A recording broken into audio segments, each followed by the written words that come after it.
Hello there. Welcome to the TheLanCave, where we're living as nerds. I'm Patrick, joined by Owen. One of these buttons. Yeah. The button's not working. Hold on. Yeah, it's to your supposed face. to go to... There he goes. Hi. Yeah. I see my forehead. Let's see what I look like on the stream. On the stream, I look fine. Okay, cool. That took a second. Happy Star Wars Day, everybody. I'm enjoying some boba tea. Chilling out. Played some games. Boba tea. I had to make the joke. No, made some boba tea. Chilling out. Enjoying Star Wars Day. You chilling out, maxing, relaxing, all cool. That's right. And shooting some b-ball outside of the school. Man, a couple of guys were up to no good. Started making trouble in my neighborhood. Oh, jerks. Anyway, I have been actually. I am putting together a Star Wars picture out of frame here. Yeah. I was gonna say I didn't see it, but definitely want to do that. I am making. By the way, I'm building a Lego X-wing right now. I started putting it together, and the wife got mad that that I wasn't building it with her, so I gotta wait. Yeah. Are we doing Legos? Well, I got mine in the other room. I can't really bring it in here, but you did pick up a nice Lego. Doing Legos, baby. That's so pretty. That's so pretty. It's so obnoxiously big. How tall is it? Well, it is a, tall neck. That's yeah. What the tallness is. Actually don't know what the dimensions of it are, but I assume. Oh, here we go. Dimensions are on the box. It's 13.5 inches tall. Oh, okay. Yeah, that's pretty tall. I mean, for that, I'm not a Lego expert. I do love Legos, but I've got some friends of mine who are like, they know the different series and whatever, but like that's pretty tall for that. What do they call it? Like mid-range? Because now they've got like the extremely expensive, like $800 Millennium Falcon. Yeah. The $800 AT-AT. Well, that's how much the original one was like $600. Oh, was it? This is inflation Millennium Falcon. Yeah. Yeah. For some reason, I thought it was like 2 or 3. But yeah, the AT, there's the $800 AT-AT, there's $800 Millennium Falcon, and I get really tempted. I get really tempted and go, you know what? I'm a big boy. I'm gonna spend some big boy money, but man, I don't know if I could. I don't know. Where are you at on glue? On glue, okay. Like Lego glue. So here's the problem. Mm-hmm. I want to build this thing.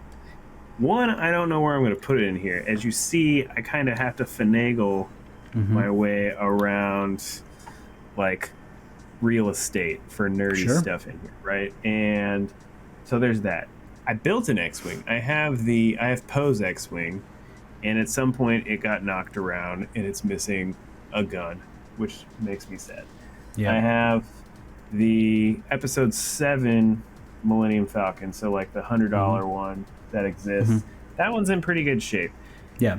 I want to build this tall neck. I also have this nice friend set back there that I still haven't built, but I want to build this tall neck. I have a toddler. I don't know where I'm going to put the thing to where he doesn't destroy it. Do I finally embrace the Will Ferrell? Yeah. And start gluing Legos and like truly make it, because I'm never going to take it apart. I don't, at least not intentionally. Yeah. And I do enjoy just the Lego aesthetic. I like it. It speaks to me. I have one. I like 3 or 4 pieces. Around. I got an A-wing over there. Where are you at on glue? I'm kind of in a similar boat to you. I don't like the idea of glue. However, philosophically, the idea of glue. the concept, the philosophical why. I like the fact, it's Legos. It's supposed to, you're supposed to be able to, but for these types of Lego sets, especially when, what we're purchasing, Owen and I are not buying things to hold them and then resell them. We are buying these things because they spark joy, because we love the content, we love the everything about it, right? We're buying it because we want to keep it. I'm not planning on reselling my Legos. If you're planning on reselling Legos, of course, don't glue. Don't even open it if you want to resell it. Yeah, I've never. Well, there are people who build them, and then they'll take them apart and they'll put them back into baggies and then resell it, so you can get all the pieces. You can enjoy putting it together like a puzzle, right? I do not plan on doing that, and I feel weird. I mean, I know that I could buy something used. These don't usually sell used, like the Millennium Falcon and stuff like that. But, you know, if you're buying it for you and you're buying it to enjoy it and you want to display it, glue it. I mean, it's your thing, you know? Similarly, you know, if you're borrowing something, don't mess with it is what borrowing it, or you plan on reselling it. Random side note that I never thought I'd talk about on this show, but Whitney was telling me, apparently at the Met Gala, Kim Kardashian borrowed and wore Marilyn Monroe's Happy Birthday dress. Yes, so she wore it for all of like 10 minutes. Yep. Apparently it caused some stretching. It didn't fit her all the way, and it caused stretch. Like, she didn't zip it up all the way, wore a shawl. She got a little bit more of a booty than Marilyn She does, but she also stretched and, in my opinion, damaged what would be a historical item. Now, if she purchased shouldn't have given it to her. That's what I'm thinking. Now, if she bought it, if she was like, you know what, I got the money, she's got the money, I'm buying it, I'll, bid on it, purchase it, whatever you want to do. I can say I would not do that, but if you own it, you do your thing. Man, I say glue them, especially in your situation. If you never plan on reselling them, if you're just having them for you, glue it together, except for the anything that's supposed to move, or figures. Obviously, don't glue those. Because you got to have, like the friends walk around the coffee shop. You can't have. No, you can't glue glued in position. No. Yeah. But if you're gonna build like a giant, like, statue of a Tallneck, that's the thing. No, you don't glue the people. Down. Apparently, there is a spray that exists that's like kind of semi-non-permanent called Brick Shield. So you spray it after you've put it together?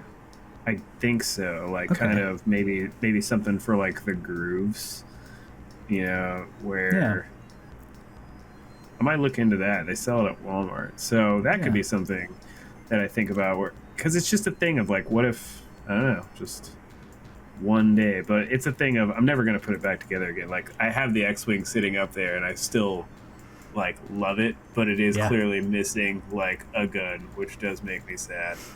And it is what it is. Yeah. And you don't want to like order a piece. You can, like, on some of that stuff. Oh, but cool. There's some stuff where you can order a piece, or people who obviously third party. Lego, man, people go nuts for it. People go nuts for some Star Wars too. We got Obi Wan. What'd you think? So I've only got to watch it one time. Okay. So normally with no, it's okay. I got to watch it one time. Okay. And normally with a Star Wars trailer, I'm gonna watch it about 50 times. I don't do this with any other trailers, and I'm not even trying to like super analyze it. It's more just that I want to absorb the Star Wars. I want to live the Star Wars. Ted. I think I'm playing the wrong one. Keep talking. I think this is the original. With a first glance, nice little 2-minute thing. We are, I think, slightly over 3 weeks away. I think it's the 27th that it's like it's original Star Wars date. It's original 25th, Star Wars. I want to say. I'm pulling up the right one. This is the old one right now, because apparently it downloaded the wrong one. But I'm queuing it up. May 27th. I was right. So yeah, original Star Wars Day, May 27th. So we're slightly over 3 weeks away. Nice little 2-minute workshop of Star Wars. I had heard very briefly in like some, like, just skimming the internet, that they had to rework some of this show because, did you read this? That they reworked the show? I don't know. Again, I've been really busy trying to like do some things with like work and stuff. So just skimming. But somebody said that they had like that they needed to like rework it because like maybe it was like too dark, or like going. And I was like, do you guys know what happened at the end of episode 3? Like, it's Did you guys watch that? It's okay if it's a little dark and bleak. Like, Yeah. you know, you got a guy out there murdering. Now we see very clearly from a scene, and obviously there's going to be some minor spoilers if you've never ever seen Star Wars, and if you don't, you know, but there's a very obvious young child there, so that means we've skipped, I don't know, based on his age, looking to me, what do you think, 5, 6, 7 years? So, like, obviously Luke, right? Like, yeah. Is he 5? Is he 6? I thought he was like 8. Okay, so somewhere in there. Obviously he like is confronting Uncle Owen at some point in there. That was interesting. The question to me, a couple questions.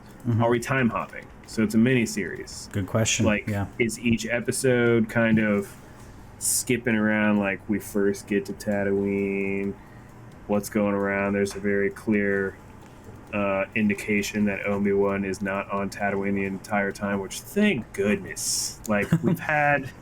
I echo my wife's sentiment here because it's more her sentiment than mine. But, like, spending, you know, we just had Book of Boba Fett. Yeah. And we were on Tatooine the whole freaking time.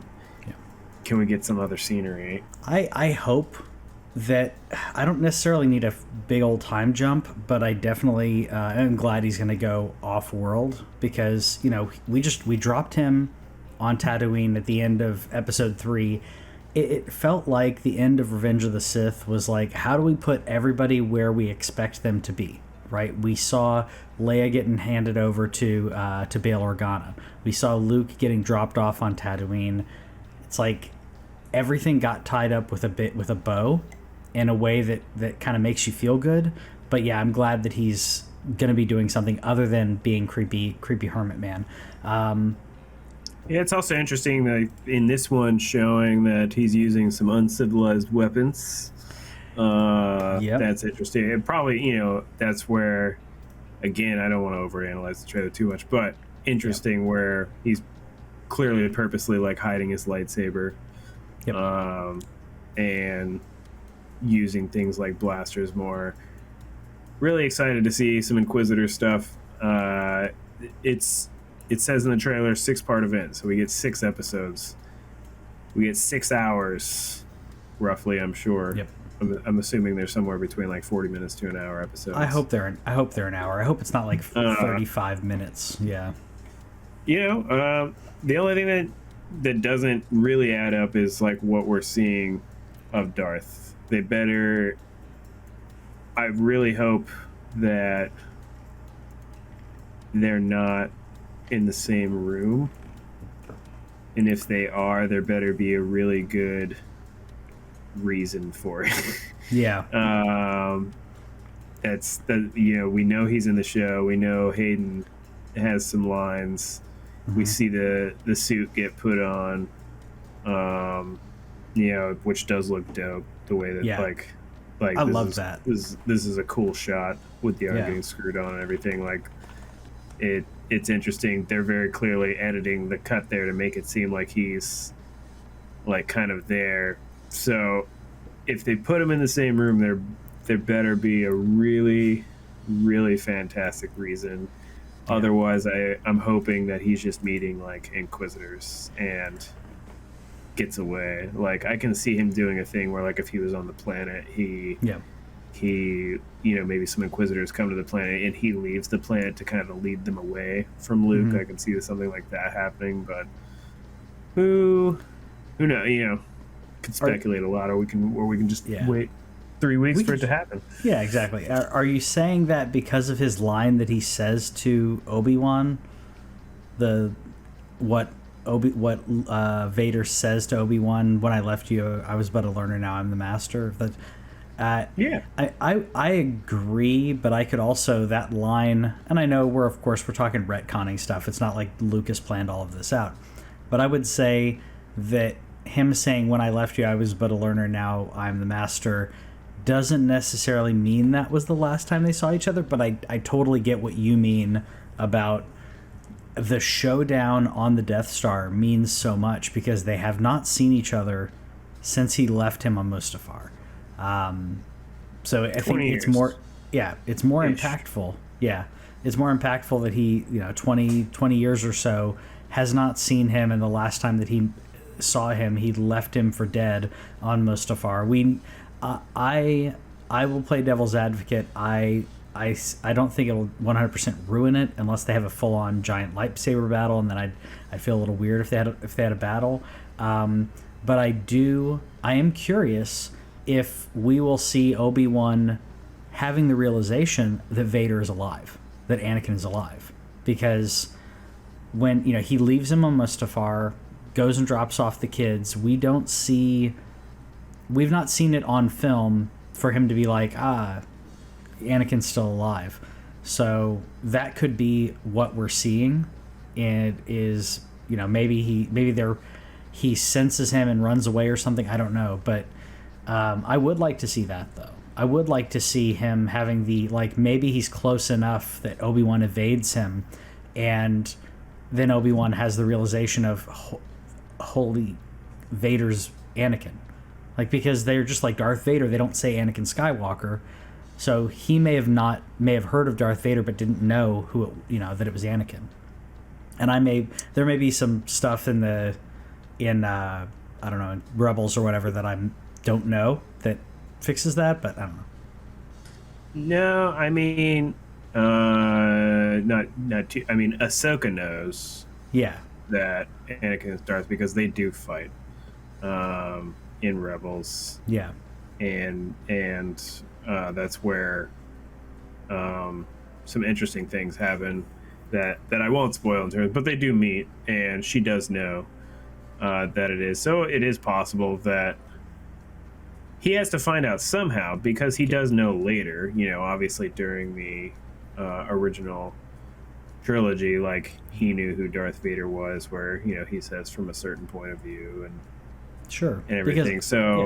At some point he has to find out. On Mustafar, we never see Anakin declare his name as Darth Vader. They just fight, and he leaves. And so, when does that realization happen? Do we see that happen? I'm also wondering.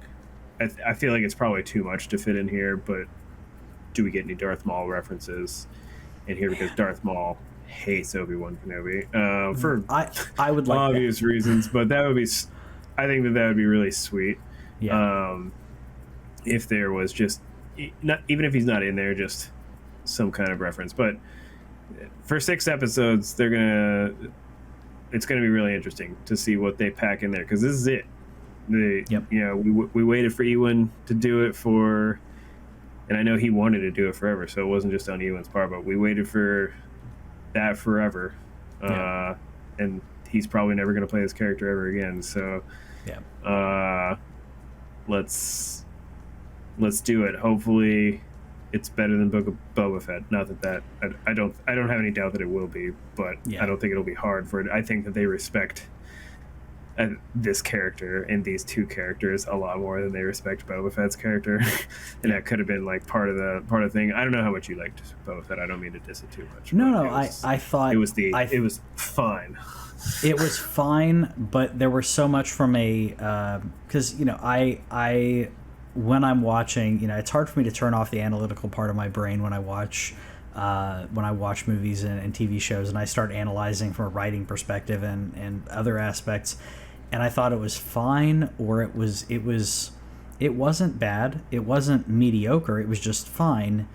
But there was so much fan service that was ham-fisted fan service. It was too overt. It was, we're going to put this in there because people like it. And then it turned into Mando 2.5.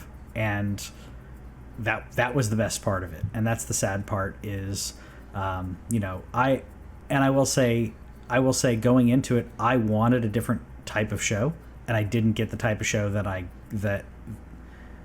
thought I wanted.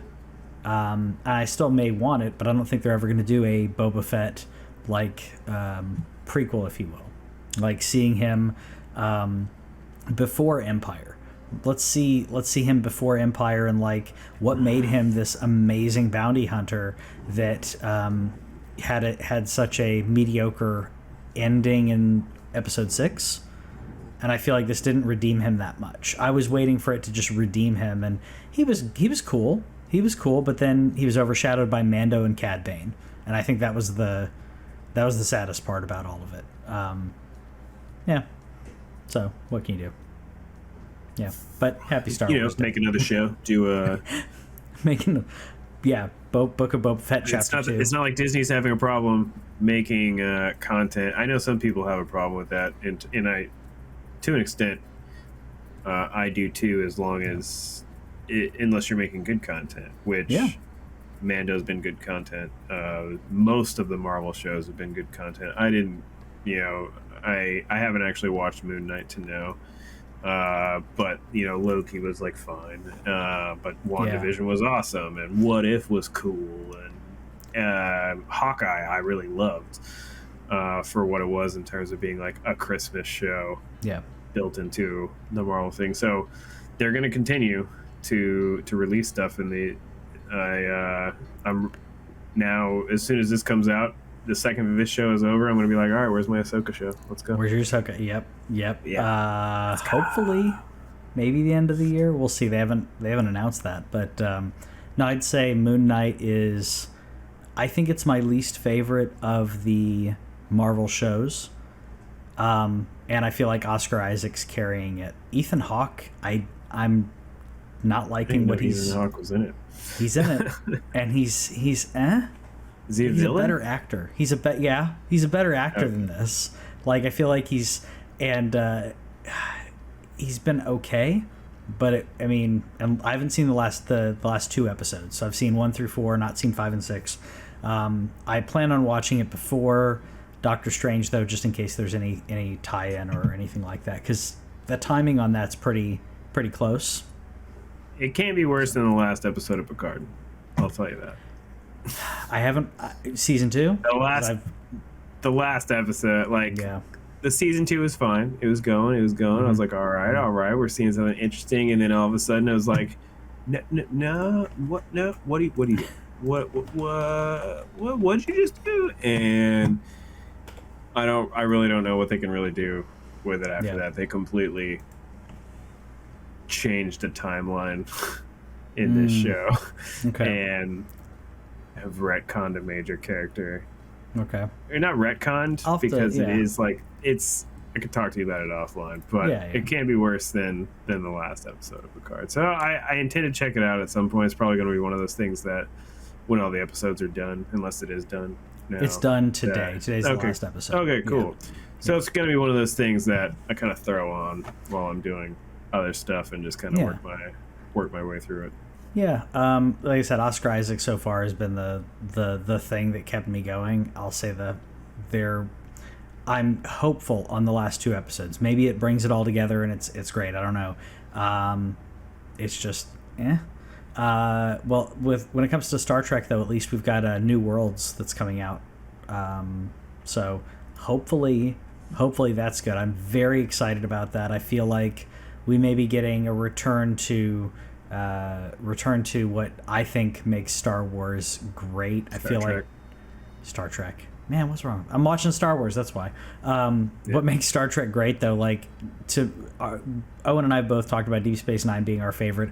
I love Next Generation. I think Voyager is great for certain aspects, and I think the original series it's camp. It's very, very camp. But I can watch Deep Space Nine, and there's some corny stuff in there, and there's some rough episodes, but the heart is so there, and I feel like Discovery didn't have. It was Discovery and Picard. What I've watched of them, I feel like they're missing. What makes Star Trek great, and it's too just don't follow the main story arc the entire time. Let me have a little one-off episode where I get to have some fun on the holodeck. That's fun. A little one-off episode where we meet a new alien race that and there's some little analogies in there and some quandaries and talking about the Prime Directive. So that's what I want to see. I want to see more of that. Yeah, Deep Space Nine is on sale on iTunes right now for $30. thinking about picking that up.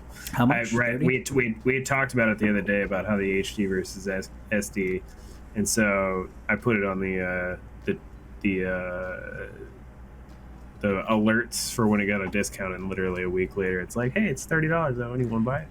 It's $30 standard definition. I mean, it's standard definition. It's as good as we're going to get right now. It's good as we may ever get, except unless some fans, there's some fans that are doing some work on it to try to make it, to try to upscale it. Maybe I'll grab that. If they can make Star Wars, the original HD, and keep all the stuff, and I have somebody that. can do it. I have that, and I love it. I absolutely love the despecialized edition. I own Star Wars like 6 times, so you can't come at me. I've purchased this in every way. I did think it was hilarious that every time I open the trailer for Obi Wan, I've opened it now a couple of times while I was waiting for you to come back on the stream. The New Worlds trailer plays as the ad, and I'm like, you guys are clever. That's good. That's clever. I mean, there's more of a crossover than people act like. People say, Star Wars versus Star Trek. The majority of people that I know like them both. They may like one more than the other. There's a couple that don't like Star Trek for different reasons, but I think the majority of people appreciate the other, even if they're not giant fans of one. I'm more of a fan of Star Wars, but I love Star Trek. I'll watch Star Trek, but yeah, Star Wars is so good. Better. Yeah, it is better. Overall, the worst Star Wars is much better than the worst Star Trek. I'll say that, especially the movies. Anyways, got some news on Crystal Dynamics though, in the video game aspect of what we talk about. Crystal Dynamics purchased by Embracer Group, and for those of you who don't know who Embracer Group is, they've been buying up it's a Swedish company, right? I feel like I don't know. I believe they're Swedish. Yes, it is a Swedish company. So they've been purchasing. They own THQ Nordic. That makes sense. Yep. That was the biggest. That was the biggest one. They own Gearbox. They're the parent company, whatever you want to call it. So they've been quietly, or maybe not so quietly, acquiring companies. This is an interesting acquisition, but it's not something out of the realm of what they've been doing. The weird part of this that I've seen in some articles is essentially Square saying that the sale of this is to invest in blockchain, which I hope they don't mean blockchain in a microtransaction-y NFT way, but they probably do. Sure. Square's still going to make some money, so they're not really hurt. And the rumor from Jeff Grubb and some others, so I would say it's probably real, was that Sony was courting Crystal Dynamics prior to this, or Sony was talking to Square Enix on this prior to Embracer Group pulling the trigger, which does not surprise me, because usually when a company's positioning to sell, bro. Yeah.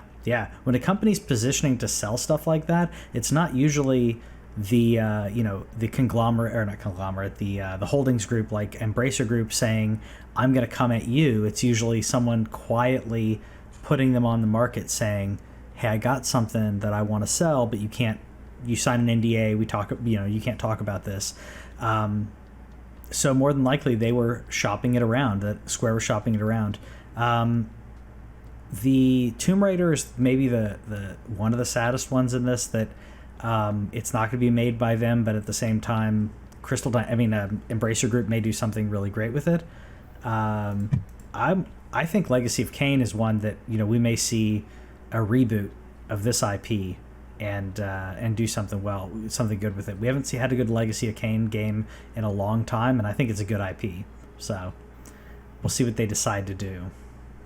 I think what's weird. So the blockchain thing is obviously weird. Yeah. And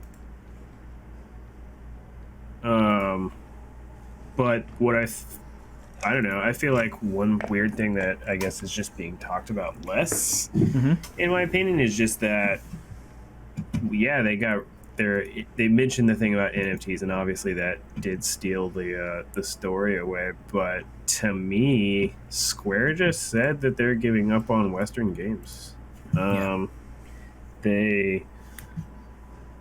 These were like some, Eidos, however you want to say it, and Crystal Dynamics. Like, we're talking Guardians of the Galaxy, Avengers, Tomb Raider, Deus Ex. Yep. Like, you're talking like every big Western. You already mentioned Legacy of Kain. Thief, Thief is in there. That's a big giant Western portfolio, and Square just said, "Nah, we're good." I'm like half kind of excited, because at the same time, the biggest things that I love from Square is their Japanese titles. We're talking Final Fantasy VII Remake was awesome.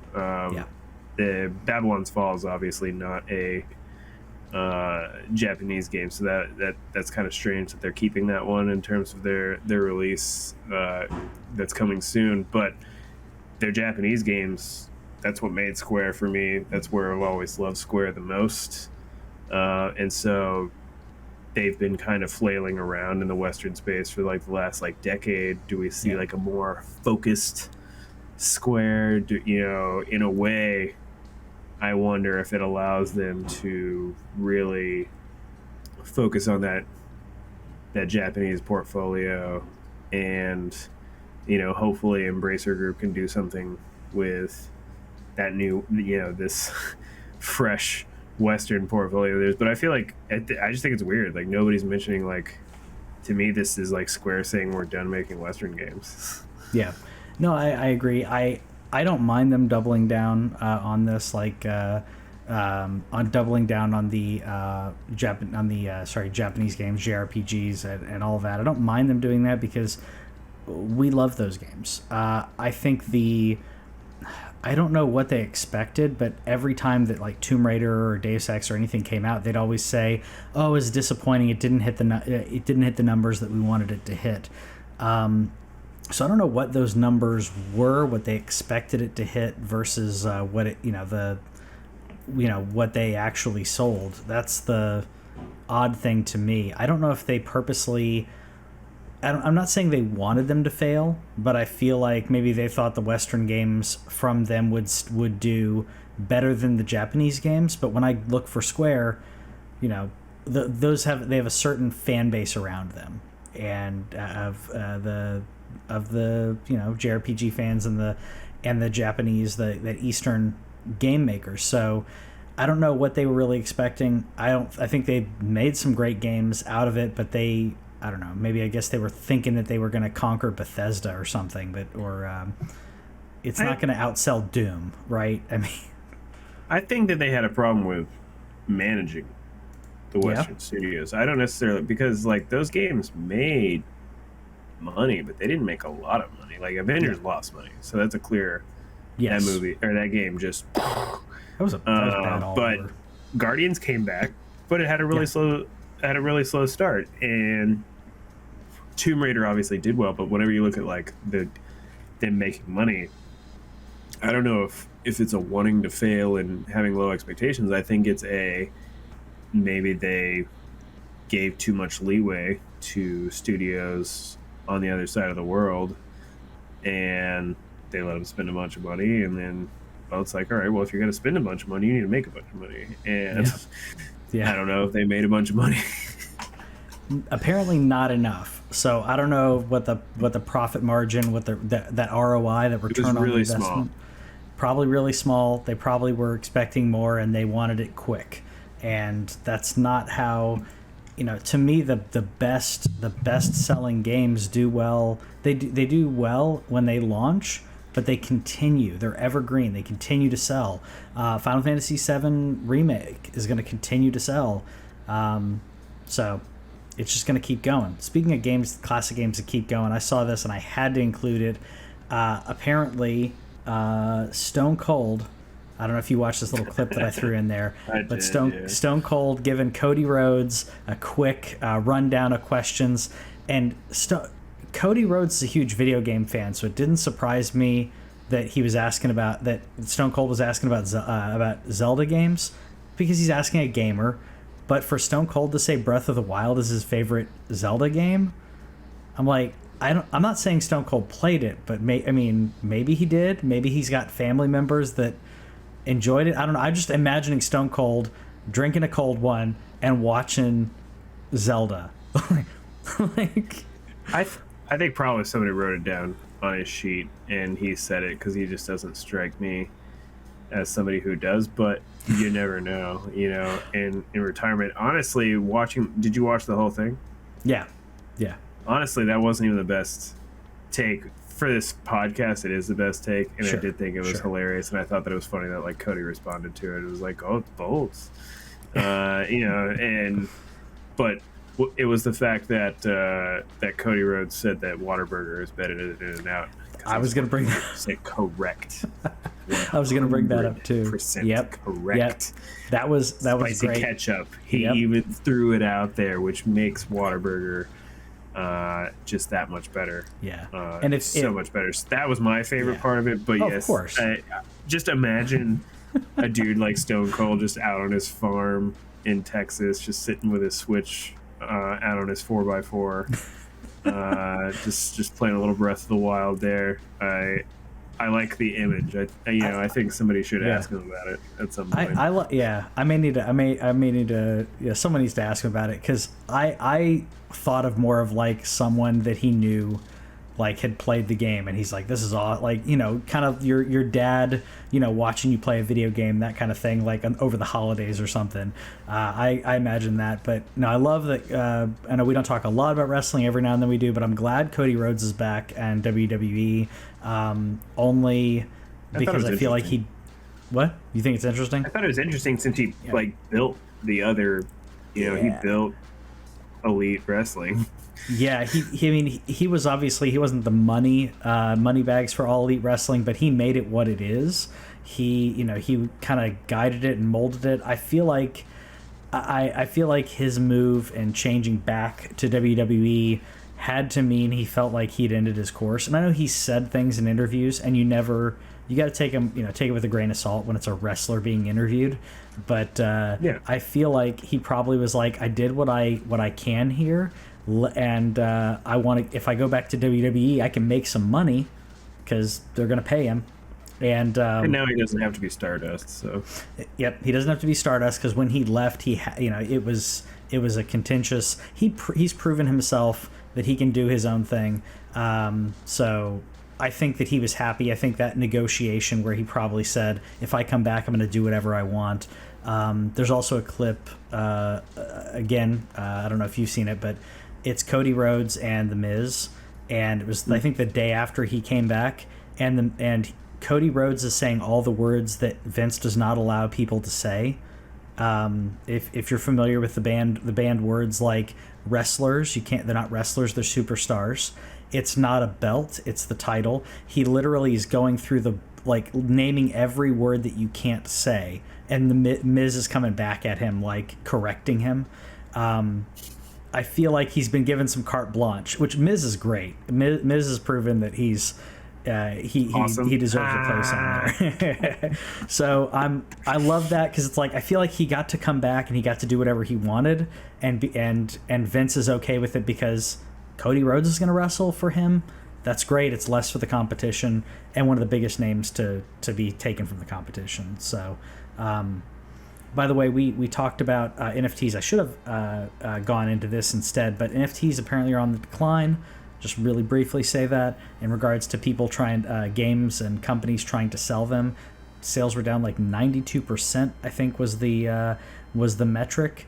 And Facebook is losing tons of money on their metaverse. They're changing tactics. Didn't want to be too long-winded on it, but it's because nobody knows what to do. Yeah.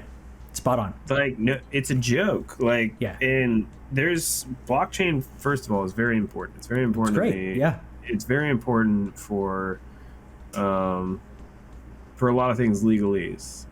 super important in terms of like signatures and so on. There's a lot of things that you can do with it just to streamline a lot of process. I remember at one point my wife, who's an accountant, had said something about like that blockchain can make a lot of things like a lot more obsolete because it's just there, like cemented in cyberspace type of thing. So first of all, blockchain is very important, but in terms of this, like what everybody's trying to do with it, it's a joke. It's an absolute joke. Like no matter what we tell you that we don't want this and stuff, you keep trying to shove it down our throat, and that's fair because you're gonna throw stuff at the wall until something sticks because there's an opportunity to make money. But I'm really glad that the market is just kind of responding, and they're not going away. But the fact that you just see this like flatline thing going on of somebody needs to actually be innovative. You can't just make a sorry game, a game that's not good. Yeah. Which is what most of these people have done, is make a game that's not good and bank NFTs on it as well. You need to make a good game. If you're gonna like, I'm not surprised, but I am surprised. Like a game that I think would be NFT golds almost immediately would be like CS:GO. Like you could immediately put that into CS:GO and it would probably work because it's a good game and people already sell skins on the Steam marketplace anyway, so there already is like some kind of unique ownership. But you need to make a good game. Focus on the game and then put the marketplace inside of it. GTA 5 would be one that could do it too. It's like, I got this really cool car and stuff. There's all kinds of ways, and the real life element. If that happens. The real life element for blockchain is spot on. Your wife is of course apt in saying this is great technology for this purpose. What they're doing with it does not blockchain is powerful. There's a company, I thought of this and then Googled, and apparently another company is already working on trademarked it, but they're talking about essentially using blockchain to for car titles and for titles of that kind of thing, where it's like, if I sell you my car, I can give you the NFT. Not go through that long registration process, bro. Like we bought a new car about a month ago and we're still waiting on the title. The thing is, you'll still have to register it with the state, but instead of me signing a piece of paper over to you, that then you have to drive over to the DMV, wait in line, give them a piece of paper, they update their records. The blockchain would allow them to immediately see, hey, that's owned by Owen now, and maybe I send him a little thing in the mail saying, hey, I noticed you have this, please register, blah, blah, blah, a little reminder, whatever, because they still want to make their money. But you wouldn't have this antiquated paper, writing the paper, and what happens if I lose it kind of idea. Titles for cars, for property, it's already someone's already working on it, but that's an amazing idea if it can catch on, if it can be used overall. What Reggie didn't think was an amazing idea, though, was that Game Boy Micro. I want one so bad. Just for my collection. I think it's adorable. Apparently Reggie did not like it, which is hilarious. When I found the unveiling in 2005 of the Game Boy Micro, and now knowing that he's unenthusiastic, or knowing that he didn't really personally like it and believe in it, stuck in his pocket. Yeah, just watching and listening to him deliver this, you can tell he's not as into it as Reggie's usually into other things. It's cute. It's adorable. Yeah, like you said. I want one. Yeah. I want one for the collection. They're expensive. Things that people don't know about the Game Boy Micro, like, yes, in terms of the buttons and stuff, and in terms of what he said, in terms of like being the size for the adult male, but like they managed to squish this bad boy. This guy. They squished this guy into that guy. Yeah. And improve the battery life of the Advance by a ton. It's amazing. By the way, gotta show this off. Hold up. Oh yeah. Oh. So good. Good. I know you can't really see what's going on right now. But it's hard. You can see the backlit. You can see the fact that you can see light on the screen. And the mod. I see a little mod menu there, but like the I didn't realize that they were expensive. I think it's cool because it's so tiny. But I didn't look into it too much. I am thinking about getting a GBA like you have, but it's really cool to, it was a cool idea, like you said, a great feat of taking this technology and putting it in in 2005. This was a pretty big deal from a tech perspective.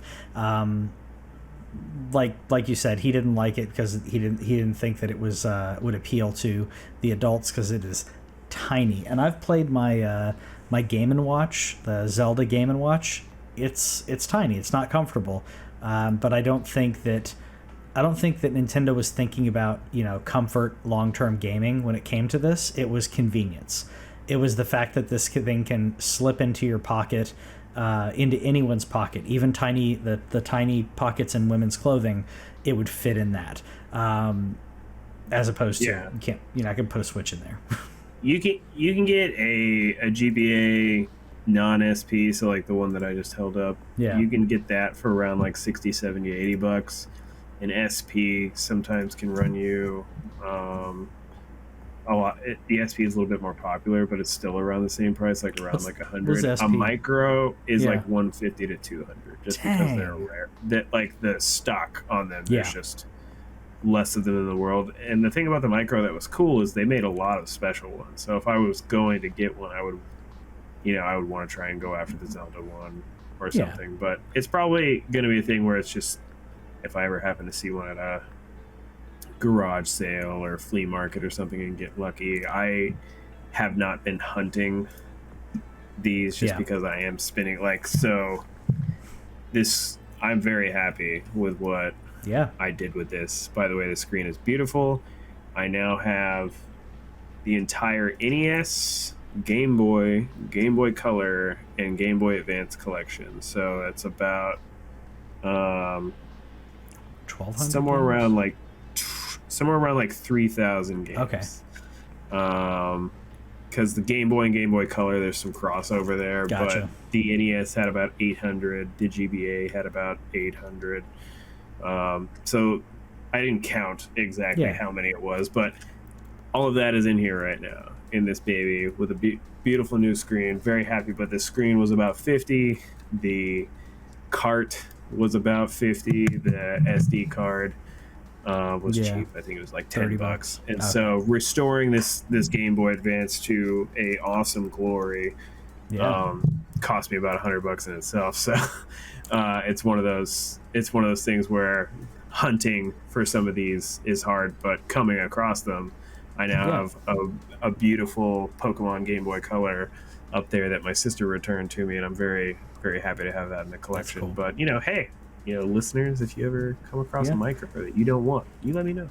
I mean, exactly. I mean, I've played a little bit of my 3DS since I revived it. I have not touched this thing. I haven't touched it in 5+ years. But revived it, and I'm going to put some classic games on there as well. And that was the question for me was, do I go for the GBA, like you're doing, to have that classic feel, or do I play it on this? And I don't think I'm going to. Yeah, I mean, right now, exactly. And to me, I don't think I'm going to do it right now, only because I got my classic consoles right up here.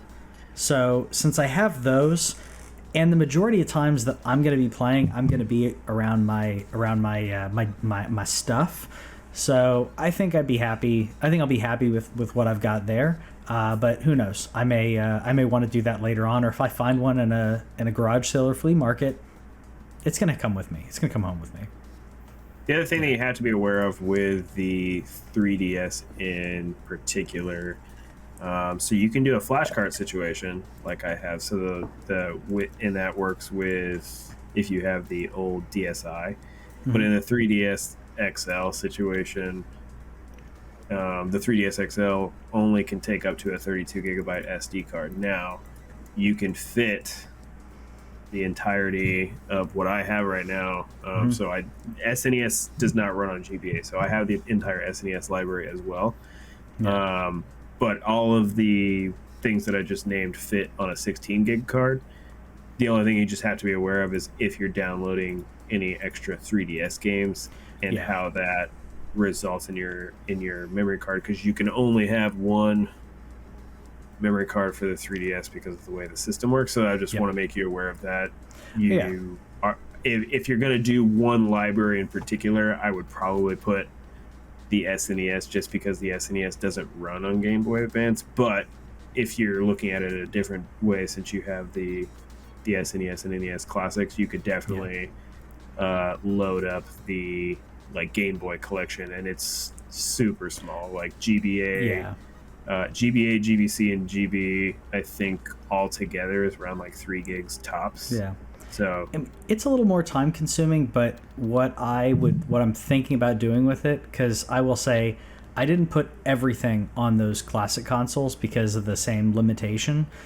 So I did take some time to cultivate, like, what are the games that I want. Basically every Mario game, every Zelda game, those are on there. And then it was, what are the ones that I personally have to have? What are the top games? I'd probably do something like that with this as well, but it may end up being my Zelda gaming machine, because it is it's got the Triforce. So maybe I start with every Zelda game on every console that I can, throw that on there, and then everything else is just kind of filling in the gaps. And Cooking Mama, because those games are fun on here. Those are fun. There's one more thing, I guess, before we go, because I just had to bring it up. I just thought it was hilarious because people are apparently really liking this in the response. But Warcraft Arclight Rumble was announced. Now, people are enjoying this. This is a week after we talked about, which you weren't on here for me to talk about, Diablo being on PC, which I find, the whole meme about, do you guys not have phones? This, though, makes sense for it to be on mobile. People are eating it up. It looks adorable. It looks right for mobile. Diablo was not the right, environment. It's not the right player base, but this, it looks cute. It looks cute, and I'm interested. I don't know if you got to see it or what you think. I did not watch the trailer. I saw that it was announced, and so I didn't have time to get to the trailer. From what I saw, the reactions to it, it was the same thing that you just said. It's cute, and it's something where I think that. Don't get me wrong, people love Diablo. Yes. But not like they love Warcraft, and I think that's the difference in terms of Warcraft has so much that you can do with it, and there's moments of Warcraft, including with things like Hearthstone, where goofiness and cuteness can occur, and so I think that it fits a little bit better. I'm still waiting on I have the Diablo like preloaded with my phone where it'll automatically download when it comes out, so I'm still going to be trying Diablo, and I probably will try this too, just for the sake of, I like tactical based things, and if it has any type of single player campaign aspect to it, that's why it's just me more. So I can try that. I have no interest in PvP stuff. That's the thing that I find absolutely boring about mobile games. I don't know if you've played any of those. I hate it. A guy that I don't know if he actually has ever watched our show or not. He's never really commented on it. But Nate, who's a big mobile game player, I always saw him doing these battles, and I'm glad that he enjoyed them. So this isn't me knocking this type of thing, but it's that auto battle PvP ness, and that just doesn't work for me. I'm sure that there's some kind of strategy to it in terms of like building your team or something like that, but it always just seemed like some kind of weird auto battle situation. But if there's a single player aspect, I'll try it for that. Yeah, I've seen a lot of them have to auto battle. I mean, I think the reason that they have an auto battle aspect is to get around the idea of latency or waiting for the other player. Where, Pokemon style, turn-based can work. I feel like a lot of them leaned towards we need it quicker, as opposed to having the instant gratification, as opposed to just chill out and wait for the other person to make a move. Yeah, this is supposed to have a decent sized campaign. I agree, though it's adorable. When I saw it, I immediately thought of I love World of Warcraft, but Warcraft 2 and Warcraft 3, the little quirkiness, but also the tactical aspect of playing these battles as opposed to being the hero. I personally like the Warcraft 1, Warcraft 2, where there aren't any heroes. It's a battle of units, and I like that aspect. This obviously is going to have a little bit more heroes to it, but it's cute. Watching this little trailer, I can tell you why. I'll definitely play it now, and I can tell you why. You know what this reminds me of? What's that? Fort Condor, baby. This looks like a Warcraft Fort Condor, and I can dig that. I'll definitely check this out. Yeah. For a single player thing in the trailer, there said massive campaign, so that looks like Fort Condor, where you're putting you're choosing in real time to put different units on different places of the map. Yep. Mm-hmm. I was convinced in this 2-minute trailer to at least try it out. Yeah, it's cute. It's cute. Wonder if it has I hope you guys probably not. Yeah, it looks like it's vertical, so probably not. It looks like it's vertical. Yeah. So we'll see how that goes. Still waiting for Diablo Immortal, but I'm excited. I'm gonna try it out on both, because I'm the Diablo now that it's on PC and I have my my Razer Kishi. I can play it a little bit more comfortable. I will be playing Diablo Immortal. I'll be playing that. And I'm very excited about it. So let us know in the comments what you thought about that. If you are a big Warcraft fan, if you're more of a Diablo fan, do you wish that StarCraft Ghost became a thing? Let us know in the comments what your favorites are. We'll see you next time. Bye.